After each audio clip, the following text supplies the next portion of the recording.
तर next point आहे solid dosage form. क्लासिफिकेशनमध्ये आपण पाहिलं की डोसेज फॉर्मचे वेगवेगळे प्रकार आहेत. त्यानंतर त्यातील पहिला सॉलिड डोसेज फॉर्म आहे. The majority of solid dosage form is composed of powders.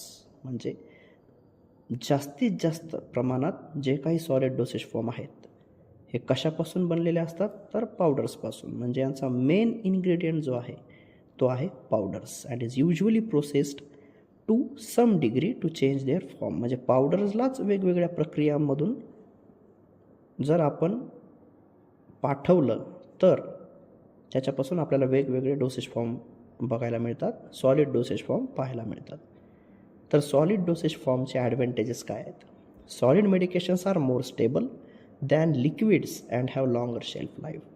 म्हणजे काय तर सॉलिड हे जे आहेत घन म्हणजे जास्तीत जास्त सॉलिड पार्टिकल्स असल्यामुळं हे स्टेबिलिटी यांची जास्त आहे. म्हणजे याच्यावरती वातावरणाचा जो परिणाम होणार आहे तो अंशतः बाकीच्यांपेक्षा कमी होणार. म्हणजेच स्टेबिलिटी ही जास्त असणार आहे, शेल्फ लाईफ ही पण जास्त असेल, जास्त काळ सॉलिड डोसेज फॉर्म टिकतात, इझी टू पॅक आहेत, हँडल आहेत. म्हणजे यांना पॅक करण्यासाठीही जास्त टीडियस प्रोसेस नाही, शिपमेंट प्रॉपर होतं, ट्रान्सपोर्टसुद्धा प्रॉपरली होतात. No need to add preservative except containing unstable drug. जर अनस्टेबल ड्रग यामध्ये असेल तर आणि तरच आपण याच्यात प्रिझर्वेटिव्ह ॲड करतो, अन्यथा सॉलिडमध्ये प्रिझर्वेटिव्स टाकण्याची आवश्यकता नाही आहे. ॲक्युरेट सिंगल डोस आपण घेऊ शकतो, 1 गोळी, 2 गोळी, 3 गोळी. म्हणजे जसं आपल्याला प्रिस्क्रिप्शनमध्ये आहे तसं आपण युनिट डोस याचा आपण घेऊ शकतो.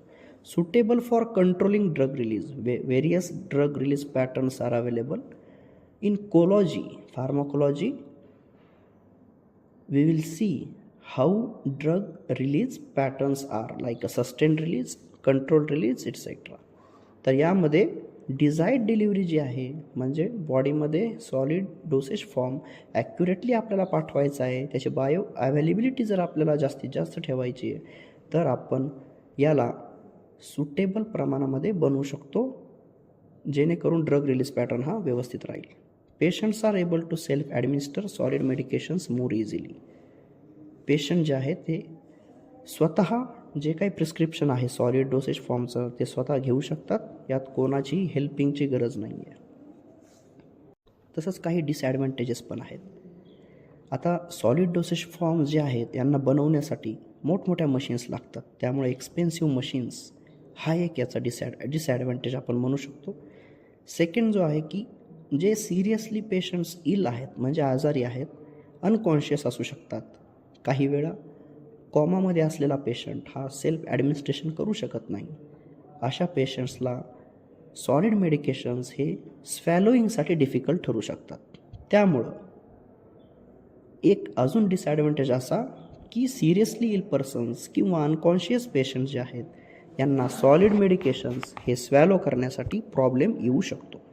तसेच जर आपण लिक्विड आणि गॅसियस यांना जर कम्पेअर केलं सॉलिडसोबत तर सॉलिड डोसेज फॉर्मला ॲब्झॉर्ब होण्यासाठी किंवा डिलिव्हर होण्यासाठी बॉडीमध्ये टाईम लागतो, कारण त्याला ब्रेकडाऊन व्हावं लागेल, स्टमकमध्ये तो ब्रेकडाऊन होईल, त्यानंतर इंटेस्टाईनकडे जाईल आणि मग ॲब्झॉर्ब होईल सिस्टमिक सर्क्युलेशनमध्ये.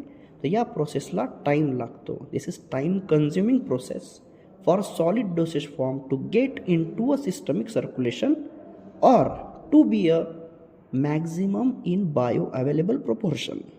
त्यामुळे solid medications takes longer to break down, also to get absorbed and distribute in body. The stomach has to metabolize the medication before it can take effect. तसेच solid medications are not fast enough for immediate action treatment. बघा असे काही diseases असतात ज्याला आपण acute conditions म्हणू शकतो. Acute conditions म्हणजे काय तर ज्यांना एमर्जन्सी कंडिशन्स म्हणतात, ज्यांना लगेच्या लगेच आपल्याला औषधोपचार करण्याची गरज असते. जेव्हा पेशंट हा एमर्जन्सी कंडिशनमध्ये डॉक्टरकडे जातो तेव्हा आपण त्याला टॅबलेट्स ह्या प्रेफर करू शकत नाही. त्या टाईमला आपल्याला पॅरेंट्रल जे सोल्युशन्स आहेत जसं की तुमचं IV, IM, SC, सबक्युटेनियस असेल, इंट्रामस्क्युलर असेल, इंट्रावेनस असेल, या ड्रग ट्रान्सपोर्टेशनच्या मेथड आपण वापरू शकतो.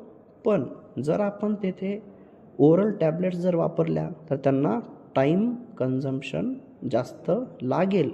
कारण आपण पाहिलं त्याला आधी ब्रेकडाऊन व्हावं लागतं, मग तो इंटेस्टाईनकडे जाईल आणि मग ॲब्झॉर्ब होईल. तर ही कशी आहे, टाईम कन्झ्युमिंग प्रोसेस आहे. आपण ॲक्यूट कंडिशन्समध्ये या टॅब्लेट्सला वापरू शकत नाही. त्यासाठी आपल्याला पॅरेंटल सोल्युशन्स किंवा पॅरेंटल ड्रग डिलिव्हरी वापरावी लागेल.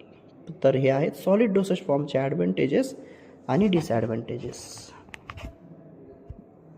नेक्स्ट पॉईंट आहे सॉलिड डोसेज फॉर्म्समध्ये वेगवेगळे एक्झाम्पल्स आहेत, ते आपण नेक्स्ट स्टार्ट करूयात.